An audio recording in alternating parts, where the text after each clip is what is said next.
बांके बिहारी जी के चमत्कार की सच्ची घटना। एक लड़की थी जो कृष्ण जी की अनन्य भक्त थी। बचपन से ही कृष्ण भगवान का भजन करती थी, भक्ति करती थी। भक्ति करते करते बड़ी हो गई। भगवान की कृपा से उसका विवाह श्रीधाम वृंदावन में किसी अच्छे घर में हो गया।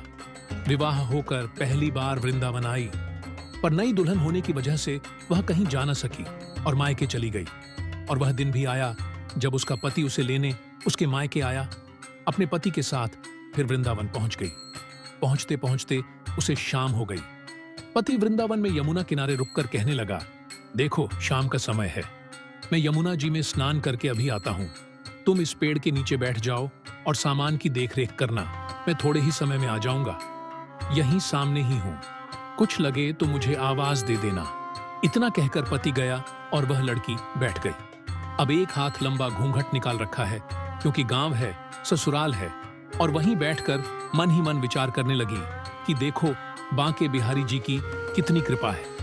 उन्हें मैंने बचपन से भजा और उनकी कृपा से मेरा विवाह भी श्रीधाम वृंदावन में हो गया। मैं इतने वर्षों से ठाकुर जी को मानती हूँ, परंतु अब तक उनसे कोई रिश्ता नहीं जोड़ा। फिर सोचती है ठाकुर जी की उम्र क्या होगी? लगभग 16 वर्ष के होंगे। मेरे पति 20 वर्ष के हैं, उनसे थोड़े से छोटे हैं, इसलिए मेरे पति के छोटे भाई की तरह हो और मेरे देवर की तरह तो आज से ठाकुर जी मेरे देवर हो हुए। अब तो ठाकुर जी से नया संबंध जोड़कर प्रसन्न हुई और मन ही मन ठाकुर जी से कहने लगी, देखो ठाकुर जी, आज से मैं तुम्हारी भाभी और तुम मेरे देवर हो गए। अब वह समय कब आएगा जब तुम मुझे भाभी भाभी कहकर पुकारोगे? इतना सोच रही थी, तभी एक 10 से 15 वर्ष का बालक आया और उस लड़की से बोला, भाभी भाभी। लड़की अचानक अपने भाव से बाहर आई और सोचने लगी कि वृंदावन में मैं तो नई आई हूं, यह भाभी कहकर कौन बुला रहा है?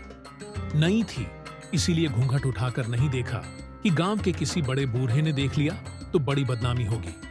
अब बालक बार बार कहता, पर वो उत्तर नहीं देती। बालक पास आया और बोला, नेक अपना चेहरा तो दिखाए दे। ये सुनकर वो और कसकर घूंघट पकड़कर बैठ गई। फिर उस बालक ने जबरदस्ती घूंघट उठाकर देख लिया। थोड़ी देर में उसका पति आ गया। उसने सारी बात अपने पति से कहीं। पति ने कहा, तुमने मुझे आवाज क्यों नहीं? वो बोली, वह तो इतने में भाग ही गया था, बस मैंने उसका चेहरा देखा। पति बोला, चिंता मत कर, वृंदावन बहुत बड़ा थोड़े ही है। कभी किसी गली में लड़का मिल गया तो हड्डी पसली एक कर दूंगा। फिर कभी ऐसा नहीं कर सकेगा। तुम्हें कहीं दिखे तो मुझे जरूर बताना। फिर कुछ दिन बाद उसकी सास ने अपने बेटे से कहा, बेटा देख, तेरा विवाह हो गया है, बहू मायके से भी आ गई है। तुम दोनों बांके बिहारी जी के दर्शन के लिए अभी तक नहीं गए हो। कल जाकर बहू को दर्शन कराकर ले आना। अगले दिन दोनों पति पत्नी ठाकुर जी के दर्शन के लिए मंदिर जाते हैं। मंदिर में बहुत भीड़ थी। लड़का कहने लगा, तुम स्त्रियों के साथ आगे जाकर दर्शन करो, मैं अभी आता हूं। अब वह आगे गई, पर घूंघट नहीं उठाती। उसे डर लगता, कोई बड़ा बूढ़ा देखेगा तो कहेगा, नई बहू घूंघट के बिना घूम रही है। बहुत देर हो गई। पीछे से पति ने आकर कहा, अरे बावली बिहारी जी, सामने है, घूंघट काहे ना खोलें? घूंघट नहीं खोलेगी तो दर्शन कैसे करेगी? अब उसने अपना घूंघट उठाया और जो बांके बिहारी जी को देखा तो बांके बिहारी जी की जगह वही बालक मुस्कुराता हुआ दिखा तो एकदम से चिल्लाने लगी, जल्दी आओ, जल्दी आओ। पति पीछे से भागा भागा। आया क्या हुआ?